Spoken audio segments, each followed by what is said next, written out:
One evening, Thomas puffed into the shed. The other engines were already there.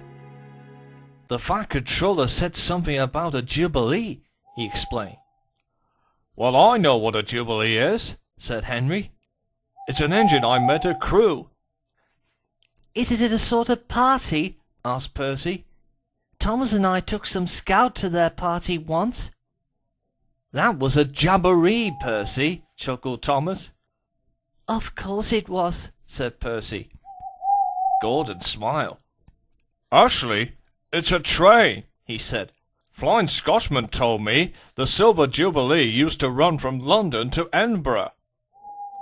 "If it is a train, why do we need one like that?" asked James. "We don't," said the well-known voice. The Fat Controller had arrived. "Our Jubilee is a special Sodor Jubilee, and we are celebrating the Sodor Railway."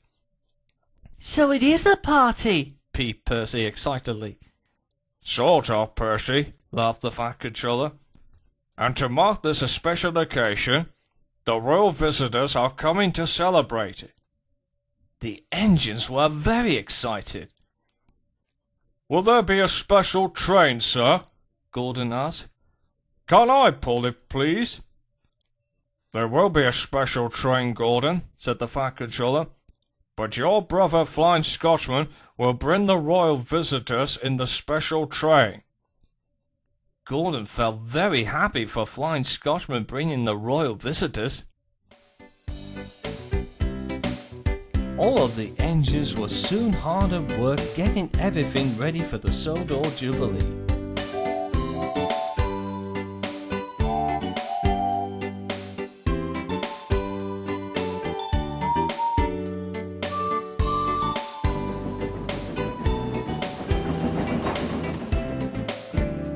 Until a few days before the Jubilee, it began to rain. The engines didn't like it at all, but they still had work to do.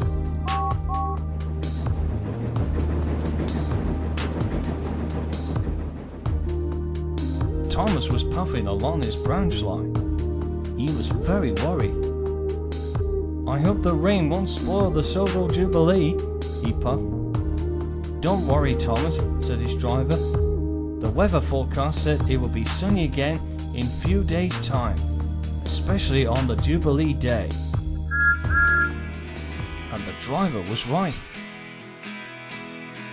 On the big day, it was nice and sunny again. And Thomas, Percy, Toby, Lady, Daisy and Mavis were already on their way to the big station with lots of people on their branch line.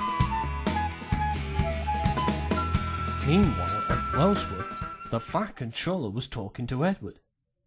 "I would like you to go in front of the Flying Scotsman to clear the line, just like you did when the Queen came," he said. "Oh, yes, sir," whistled Edward happily. "I remember what to do." Edward waited as the Flying Scotsman arrived.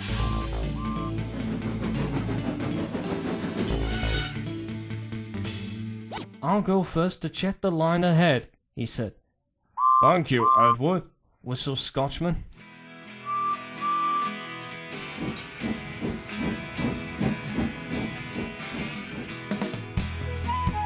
Thomas and his branch line friends were approaching Elsbridge Junction.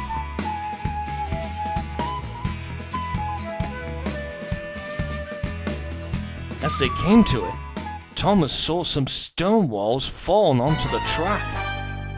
"Cinders and ashes!" cried Thomas. "The track is damaged." "It must have been the heavy rain," said Percy. "Edward and the Flying Scotsman will be coming through soon," said Toby.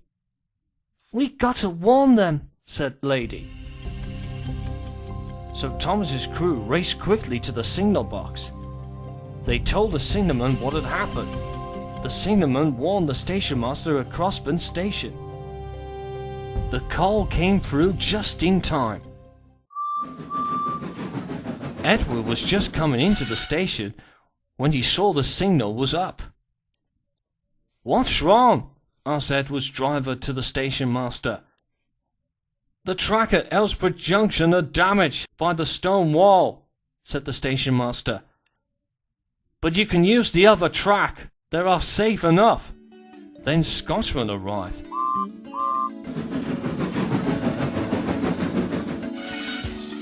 The station master told his crew what had happened, and to use the other track. By the time Edward and the Flying Scotsman arrived at Elsbridge, the workmen were already clearing the stone walls off the track. "It's safe for you to go through, Edward," called the foreman. "Thomas," said Edward, "you and the others go first. Me and Scotsman will follow." "Right you are, Edward," whistled Thomas. And so they did.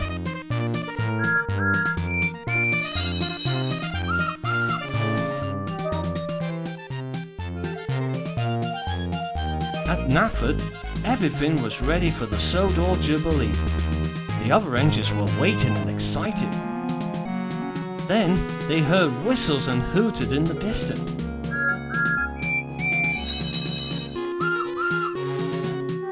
Thomas and the branch line engines puffed into the station. Then Edward steamed in, and the Flying Scotsman steamed proudly into the station. The Fat Controller welcomed the royal visitors. It was the Prince and Princess. The Fat Controller introduced them to each of the engines.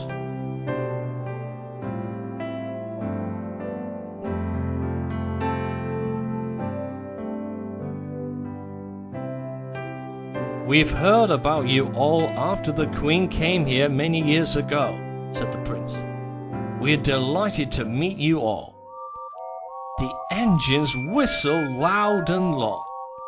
The Fat Controller held his ears, but the Prince and Princess smiled.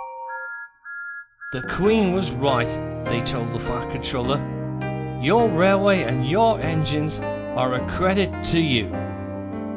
Thomas and his friends had never felt proud to be credit to the Fat Controller's railway.